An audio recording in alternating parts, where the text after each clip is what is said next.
This day, 15th August 1947, we won our freedom. Every year from that day onwards, we've been hosting the flag, singing songs, and celebrating our freedom. But today, in 2026, what does freedom mean? Does freedom only mean protection at the borders? Or does it also mean freedom to have clean air to breathe, freedom of accessibility to water, freedom from waste, freedom to accessibility to all government schemes sitting even at the remotest of the village, freedom to not migrate to the cities to make a living, but earn a living from our homes in the villages, and most importantly, have we got freedom from human trafficking? Today, I will introduce you to these 7 phenomenal ladies who have been working in these fields and making a difference. I'm sure 99.9% of you would not know them, but you should. Welcome to the Old Monk's Code. Before you go further, like, subscribe, and share. Let us start from Shillong. Meet Hasina Kharbhih. Hasina Kharbhih has been fighting for freedom from human trafficking and exploitation for the last 30 years. Not only were people trafficked to Myanmar, Nepal, Bangladesh, but also to the rest of our country. They were offered jobs as call center employees or salon employees, etc. But then, once they reached the location, there was no trace of them. Hasina understood that these people were being exploited due to their poverty, and even after rescuing these people who were trafficked, they came back to the same place where they fought against poverty once again. So what does Hasina do? She came out with an impulse model wherein she integrated the law enforcement agencies, the legal agencies, civil societies to upskill the people who were rescued and ensure that they got some form of economic independence. And this number is 70,000 plus. 70,000 people rescued from human trafficking by Hasina and her team members in the last 30 years. Not only this, she empowers especially the ladies and artisans of Northeast to become financially independent while working from their home, and thereby choking the supplies for the traffickers. Hasina Kharbhih doesn't just save lives but secures future generations. That's freedom fought for you in the silence so that no one else's daughter has to. Let's move to Bundelkhand and meet 25-year-old Varsha Raikwar. Varsha is fighting for freedom from water scarcity. Bundelkhand experiences erratic rainfall, untimely rainfalls, and water scarcity. Women in Bundelkhand used to walk 2 to 3 kilometers one way to fetch water for their households. Varsha has experienced all this as a kid. Today, what does she do? She initially started as a RJ in Radio Bundelkhand, where she explains through her radio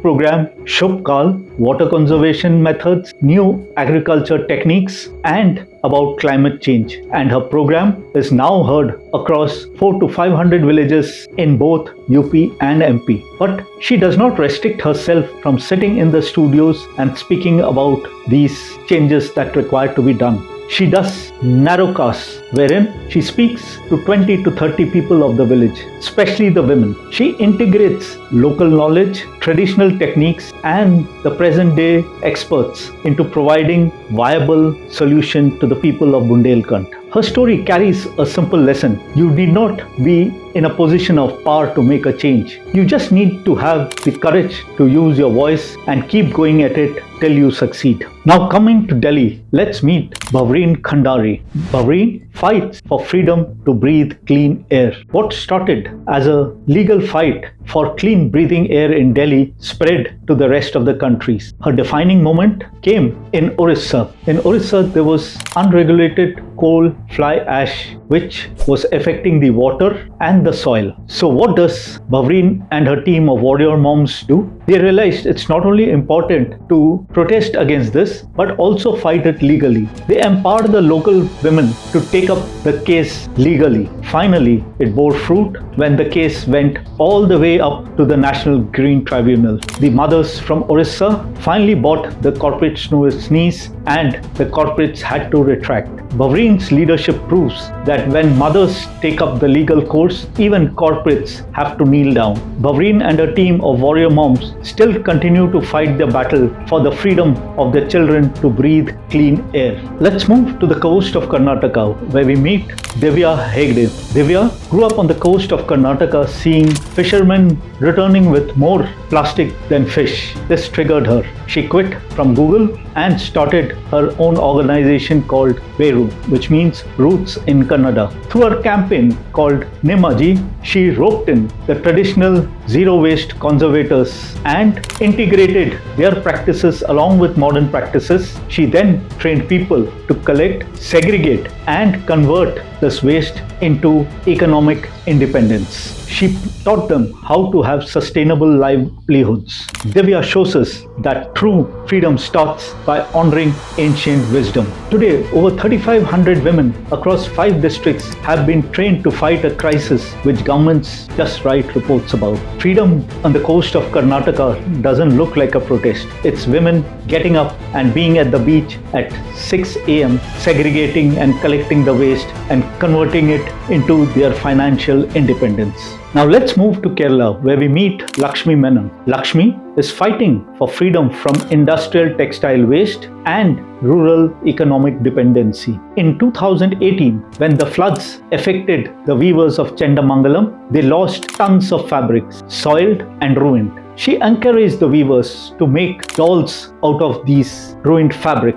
They named it the Chikutti. Today, she still continues to use the industrial fabric waste to make these dolls. In addition to this, she started her program called Wix Down. Here, she realized that lots of senior citizens were financially dependent. So, what did she do? She encouraged them to work from their homes to make cotton wicks and eco-friendly products. By turning discarded materials into engines of micro-employment, Lakshmi frees rural communities from economic dependence and industrial waste, proving that decentralized zero waste innovation is one of the most powerful tools for local resilience. And now, let's meet Priyanka Paswan. Priyanka fights for freedom from exploitation and middlemen. Alipurduar tea gardens are located in geographically almost inaccessible areas where most of the workers are illiterate. They did not even have the basic Aadhaar cards properly. For any